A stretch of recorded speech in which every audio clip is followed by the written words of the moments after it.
Now, given that both Jon Favreau and Dave Filoni are desperately attempting to course-correct the Star Wars franchise and carrying all this weight on their backs to really bring Star Wars back to its roots again with the Ahsoka series and Mando Season 4, somebody out there like Leslye Headland is not making it any easier with the upcoming ACOLYTE series, which, by the way, will be embracing a couple of reshoots throughout the months of October and November ahead of its release date window for April of 2024, give or take.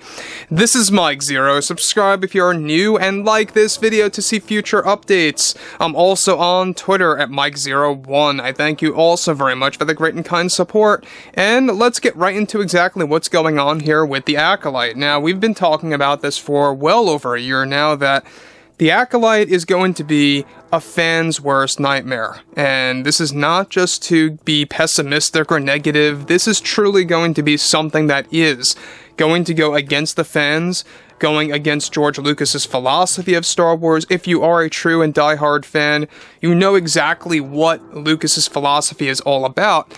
And so Leslye Headland is ripping that apart and really restructuring Star Wars as a brand from the ground up.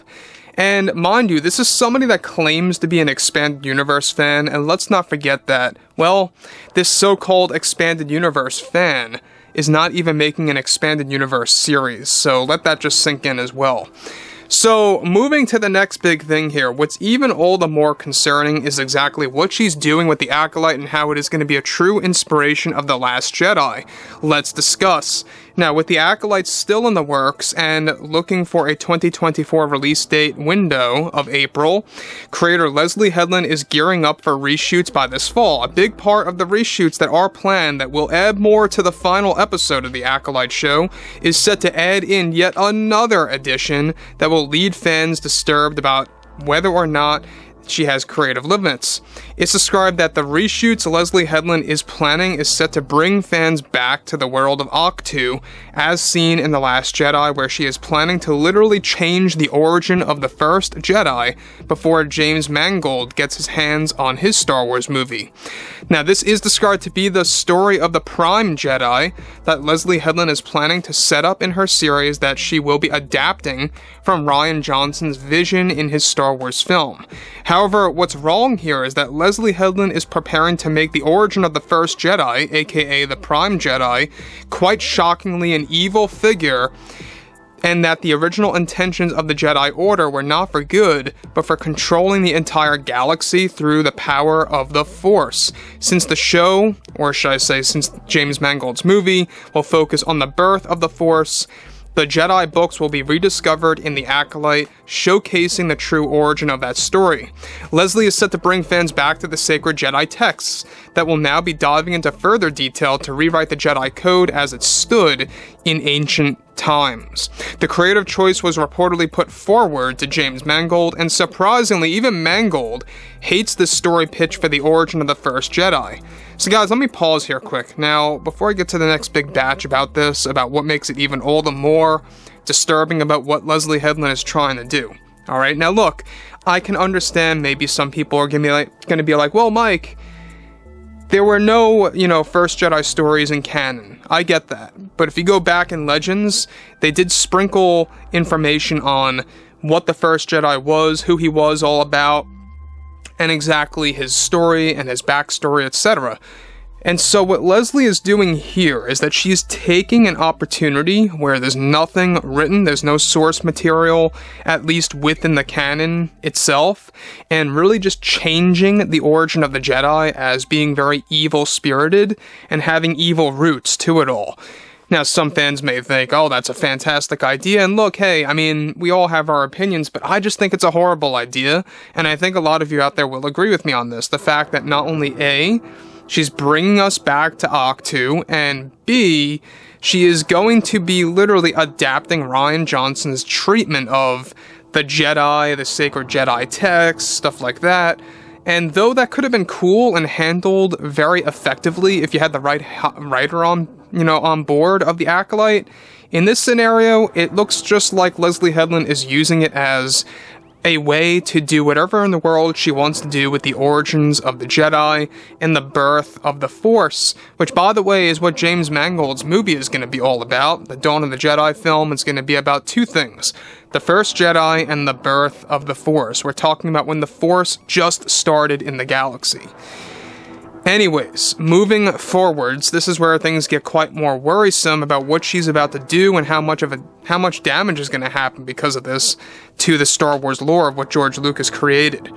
Now, because of how it impacts his movie that he is still working on, okay, we're talking about James Mangold, though Disney is now on the fence of firing Mangold, with Leslye a big popular, of course, sequel trilogy fan and really going to revisit a popular sequel trilogy location as well that will expand Rian's vision of who the First Jedi was all about and new origins of the birth of the Force that will actually break George Lucas's philosophy. That will shed light on the First Jedi and not a positive figure, but rather an evil-driven character that eventually falls into the hands of the proper Jedi, leaving his legacy forgotten. Now look, what's interesting about this is that she's going extra lengths to literally bring Rian's treatments into the Acolyte. Not only bringing in his treatments, but going back to a world that only reminds us fans, of Luke Skywalker's death, where Luke Skywalker went to hide as a coward, and where he refused to even leave with Rey to help her on her mission to turn Ben Solo. Let's not forget about that. Now look, I've said this multiple times. The Last Jedi, where it stands, terribly written film, beautifully shot. I always say this. Very nice scenery. The world of Ahch-To, great design. But its purpose, very horribly written. You know, the fact that they just used that as an example of why Luke did not want to help anybody out and where Luke died and stuff like that, it's just going to give fans a bad memory about that, especially if you're throwing this into the Acolyte. I think it's another reason why people didn't like revisiting that world in The Rise of Skywalker, because it did remind us not only that that's the location where he died, but he was also a Force ghost there, so that was also like a double reminder that, yeah, this is where he died. Anyways, I'd like to say this. I think that Leslye Headland knows nothing about Star Wars. We've talked about this. Do me a favor, and if you guys haven't already, I know I've said this many times, but look up Leslye Headland Star Wars Celebration 2023. It's a very recent post, and in there, you'll see that she fake cries, she says that Star Wars saved her life, continues to never explain how it did, and she says that she's an expanded universe fan, like a big expanded universe fan, but she calls it the extended universe, and doesn't even make a series about that. And if you go back to the days of Russian Doll, a show that she made, she was questioned at one point in time about Star Wars and whether or not she's a fan, and she could not even name a single, I'm sorry, I have to laugh, a single Star Wars movie. And then suddenly when she's hired by Lucasfilm, oh, she's an expanded universe fan? Oh, she knows all these movies? It's all a narrative, and it's really tiresome to see Lucasfilm going down this route. And all I ask is, please, make it stop. So anyways, guys, I would love to hear your take on this below in the comments, and if you guys did enjoy the content for today, make sure to drop a thumbs up on this video to support the channel, and I will catch you guys next time.